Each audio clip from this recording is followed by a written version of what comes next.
한적한 마을 그곳에는 마을 최고의 주인공이라 할 수 있는 두 친구 알렉스와 브라이언이 살고 있었습니다. 이들은 매주 토요일이면 어김없이 공동체 서비스로 맡고 있는 노인 돌봄 봉사를 함께하곤 했죠. 그들은 마을 내에서 무모한 장난과 기발한 아이디어로도 유명했기에 어르신들에게는 언제나 화제의 중심이었습니다. 어느 가을날 노란 잎들이 바람에 흩날리는 길을 따라 봉사활동을 하고 돌아오던 중 알렉스와 브라이언은 한 교차로 앞에 서게 되었습니다. 이 교차로는 마을 한가운데 자리한 곳으로 조금만 더 가면 그들이 살고 있는 주택단지로 이어지는 지름길이었습니다. 문제는 이 교차로가 자주 신호등 고장으로 사고 다발 지역으로 악명이 높았다는 것이었죠. 게다가 이날도 신호등은 깜빡이는 주황색 불빛을 띠며 고장난 상태였습니다. 브라이언이 입을 열었습니다. 알렉스, 이번엔 빨리 돌아가서 미래기술 박람회에 관한 기사를 써야 해. 그리고 저녁엔 엄마 생신이라면서 알렉스는 가방에서 노트를 꺼내며 피식 웃었습니다. 맞아, 아버지가 엄마께 드리려고 특별한 케이크를 준비했대. 나도 준비할 게 너무 많아. 그 순간 두 친구는 마치 교차로 중앙에 펼쳐진 미래처럼 길을 건너는 두 개의 경우의 수를 상상했습니다. 첫 번째는 최대한 조심스럽게 교차로를 통과하는 모습, 그리고 두 번째는 그저 무모하게 달려가 버리는 모습이었습니다. 운 좋게도 알렉스와 브라이언은 조심스럽게 걸어가기로 했고 길을 건넌 이후 각자의 일정을 소화하러 손살같이 헤어졌습니다. 여기까지만 봐도 그들의 결정을 칭찬할 수 있을 법하지만 이야기가 흥미로운 방향으로 흐르기 시작합니다. 다음 날이 되자 동네를 발칵 뒤집어 놓은 사건이 발생했습니다. 브라이언이 건널목을 무사히 넘고 집으로 돌아가는 도중 맞은편에 서 있던 또 다른 행인 빌이 있었습니다. 빌은 신호가 없음을 핑계로 무모하게 달려 교차로를 무사히 넘긴 뒤 미소를 띄었습니다. 하지만 다음 날 아침이 되고 보니 그 무모한 교차로 장난이 어제 밤의 사고와 연관되었다는 소문이 돌았습니다. 뉴스에는 중년의 남성이 그 교차로를 지나던 중 차 사고가 발생했다는 소식이 전해졌고 마을에서는 신호등 고장을 경시한 사람들에 대한 비난이 쏟아졌습니다. 놀랍게도 그중 한 명이 바로 필이었습니다. 같은 방식으로 알렉스와 브라이언이 길을 건넜지만 운 좋게도 그들이 터무니없는 비난의 대상이 되지 않았다는 사실에 모두가 큰 충격에 빠졌습니다. 이 사건은 마을에서 도덕적 운에 대한 거대한 담론을 불러일으켰습니다. 마을 주민들은 어쩌면 필이 알렉스나 브라이언보다 더 많은 비난을 받아야 했던 이유가 운에 불과하지 않냐는 의견에 대해 깊이 고민하게 되었습니다. 특히 브라이언은 자신의 칼럼에 필의 도덕적 운과 그 결과로 인한 불합리한 도덕적 평가에 대한 내용을 쓰며 사람들에게 성찰의 기회를 제공했습니다. 이를 계기로 마을에서는 주기적인 도덕적 운 세미나가 열리기 시작했습니다. 필 역시 그 세미나에 참여하며 우연한 사건들이 사람들을 얼마나 불합리하게 도덕적 판단을 내리게 만드는지를 깨닫게 되었습니다. 알렉스와 브라이언의 여정은 마을의 도덕적 성찰과 더불어 도덕적 운에 대한 깊이 있는 이해를 이끌어낸 순간으로 기억되었고 그들의 이야기는 도덕적 평가가 얼마나 섬세하며 비합리적일 수 있는지를 일깨워주는 중요한 예시로 남았습니다. 두 번째 이야기 옛날 옛적 어느 작은 마을에 골칫덩이 조르바라고 불리는 남자가 살았습니다. 조르바는 사소한 일에도 쉽게 짜증을 내고 자신의 감정을 잘 조절하지 못해 항상 문제가 많았습니다. 고양이가 자신의 밭에 들어와 작물을 망쳐도 비가 오지 않아 고추 농사가 실패해도 심지어 이웃들이 자신의 이름을 부르며 인사를 해도 그는 화를 사귀지 못했고 종종 주변 사람들을 불편하게 만들었습니다. 그날 낯선 방문객이 찾아왔습니다. 그는 허름한 옷을 입고 있었지만 눈빛만큼은 평온하고 안정적이었죠. 그 낯선 이는 뜬금없이 조르바에게 말했다. 조르바, 나는 먼 나라에서 온 에픽테토스를 연구한 철학자요. 당신에게 이야기 하나를 해주고 싶소. 조르바는 방문객의 갑작스러운 제안에 의아했지만 이야기를 들어보기로 했습니다. 철학자는 조르바에게 나무 아래 자리를 마련하고 부드러운 목소리로 이야기를 시작했습니다. 한 소년이 있었소. 그 소년은 매일같이 학교에 가는 길에 큰 돌멩이 때문에 넘어지곤 했지. 소년은 그 돌멩이가 언제나 자신이 길을 막고 있다고 화를 냈소. 돌멩이를 치우려고 했지만 너무 커서 혼자서는 할 수 없었지. 그래서 하루는 지나가는 현자에게 도움을 요청했소. 조르바는 그 현자의 이야기에 흥미를 느끼기 시작했습니다. 그 현자는 소년에게 이렇게 말했소. 돌멩이는 당신이 통제할 수 없는 것이오. 하지만 당신의 발걸음 방향은 바꿀 수 있소. 소년은 크게 깨달음을 얻고 이후에는 매일 돌멩이를 피해 다른 길로 학교에 가기 시작했소. 자신의 방법을 바꾼 것이지. 철학자는 잠시 말을 멈추고 조르바의 얼굴을 지켜보았습니다. 조르바는 어딘가 이해한 듯한 표정을 지었습니다. 철학자는 계속해서 이야기했습니다.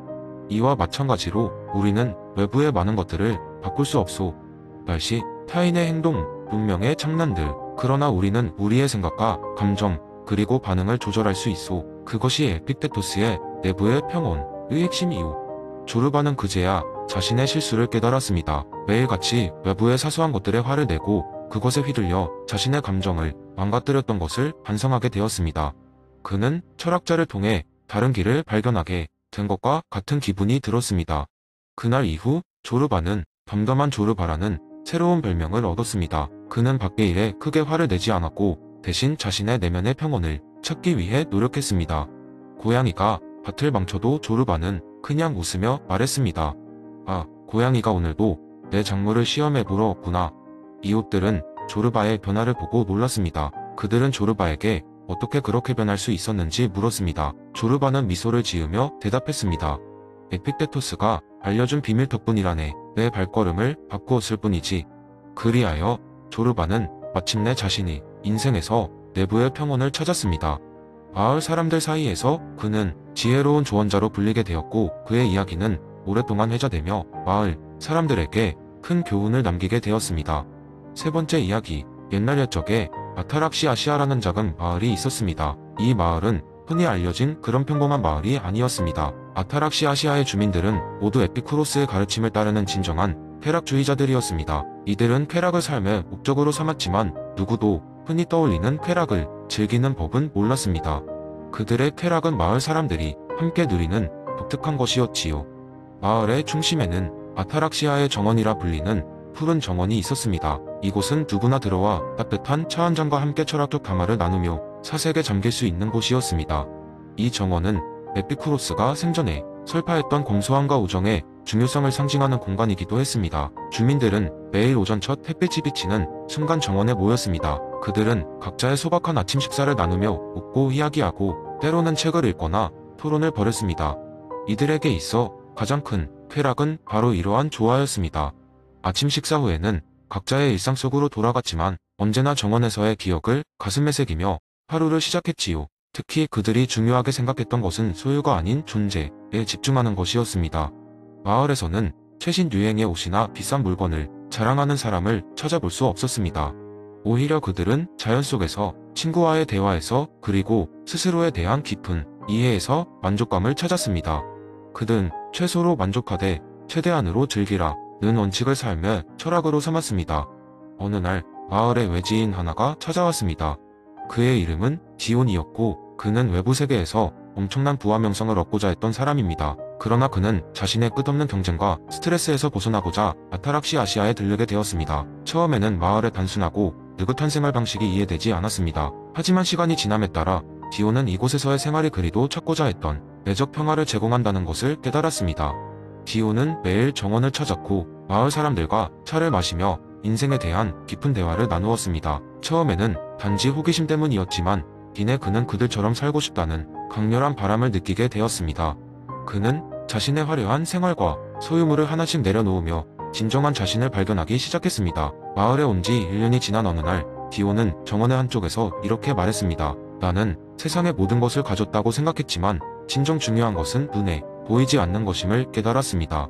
나의 쾌락은 바로 이 검소함과 마음의 평온함 속에 있었습니다. 그의 이 말은 마을 사람들에게 감명을 주었습니다. 그리고 그 순간 아타락시아시아의 사람들은 그들이 걸어온 길이 옳다는 확신을 얻게 되었지요. 더불어 디온은 쾌락주의의 참된 의미와 에피쿠로스의 사상을 전하는 또 다른 메신저가 되어 마을 밖에서도 많은 이들에게 지혜를 전하게 되었습니다. 이 이야기는 단지 아타락시아시아라는 마을의 전설이 아니라 마음의 평온과 우정, 그리고 철학적 성찰이 진정한 행복을 가져다 줄 수 있음을 일깨워주는 중요한 교훈으로 남아있습니다. 그리고 이 이야기는 쾌락주의가 단순한 육체적 즐거움이 아니라 삶의 깊은 만족을 찾는 길이라는 것을 다시 한번 상기시켜줍니다. 네 번째 이야기. 오래전 어느 작은 마을에 사는 마르타는 바릭 스피노자의 철학을 깊이 탐구하던 열렬한 철학 애호가였습니다. 그녀는 자연을 사랑했고 자연 곳곳에서 신의 존재를 느낀다는 스피노자의 범신론적 관점에 크게 감명을 받았습니다. 마르타는 친구들과 늘 철학에 대한 토론을 즐겼습니다. 그러던 어느 날 그녀는 자연은 곧 신의 표현이라는 범신론을 조금 더 흥미롭게 전달하기 위해 재미있는 이야기를 만들기로 결심했습니다. 그녀의 이야기는 자연과 우주가 어떻게 신의 표현이 되는가에 대한 창의적인 해석을 담고 있었습니다. 이야기 속 주인공은 알베르토라는 평범한 농부였는데 그는 평소 농사일에 매진하느라 철학에는 관심이 없었습니다. 그러나 친구들이 언제나 무언가 특별한 이야기를 가져오는 마르타 덕분에 알베르토도 점차 관심을 갖게 되었습니다. 어느 날 알베르토는 마르타로부터 신비로운 이야기를 듣게 됩니다. 알베르토, 내가 매일 가꾸는 밭을 자세히 들여다본 적 있니? 하고 마르타가 묻자 알베르토는 고개를 갸웃거리며 대답했습니다. 그저 밭일을 할 뿐이야. 특별할 게 있나? 그러자 마르타는 웃으며 설명했습니다. 그 밭의 흙은 그 자체로 신의 언어야. 씨앗을 심고 물을 주고 가꾸다 보면 봄에는 화사한 꽃이 피고 가을엔 여물어가는 곡식들이 자라나지. 매일매일 너의 손길을 통해 자연이 새로이 창조되는 거야. 범실론적 관점에서 보면 그 모든 과정은 신의 숨결이 깃든 자연의 기적이란다. 이날 이후 알베르토는 밭을 가꾸면서 이전과 다른 시선으로 자연을 바라보기 시작했습니다. 그는 매일 아침마다 해가 뜨는 모습을 보며 그 광경 속에서 신의 따뜻한 존재감을 느꼈고 작은 벌레가 영차영차 기어가는 모습을 지켜보며 자연의 경이로움에 감탄했습니다. 그렇게 밭에서의 일상은 단순한 노동을 넘어 신비한 관찰의 시간이 되었고 알베르토는 자연 그 자체가 어떻게 신의 표현인지 조금씩 깨달아갔습니다. 며칠 뒤 알베르토는 마을 사람들을 자신의 집으로 초대했습니다. 그는 모두를 자신의 밭에 모아두고 이렇게 말했습니다. 여러분, 저는 이 밭에서 신의 존재를 느꼈습니다. 우리가 매일 발을 딛고 삶을 이어가느니 땅이 바로 신의 몸이며 우리 역시 그 일부입니다. 자연 속에서 우리는 서로 연결되어 있고 이는 스피노자가 말씀하신 그 신적 존재의 표현입니다. 사람들은 알베르토의 이야기를 듣고 그제야 자연이 지닌 심오한 의미를 깨닫기 시작했습니다. 마을 사람들은 서로 다른 철학적 견해를 갖고 있었지만 알베르토의 이야기는 그들에게 범실론적 관점에서 자연을 새롭게 바라보게 했습니다. 그들이 매일 지나쳤던 밭, 숲, 강이 단순한 자연경관이 아닌 신의 일부분임을 깨닫게 되었고 그로 인해 그들의 삶은 더욱 풍요로워졌습니다. 이렇듯 마르타의 노력으로 알베르토는 자신만의 방식으로 스피노자의 철학을 전했고 그 결과 마을 사람들은 서로 다른 자리에서 범실론적 세계관을 기반으로 한 자연의 신비로움을 느낄 수 있었습니다. 이는 작은 시도였지만 사람들의 마음속에 자연과 우주에 대한 새로운 시각을 심어준 값진 순간이었습니다.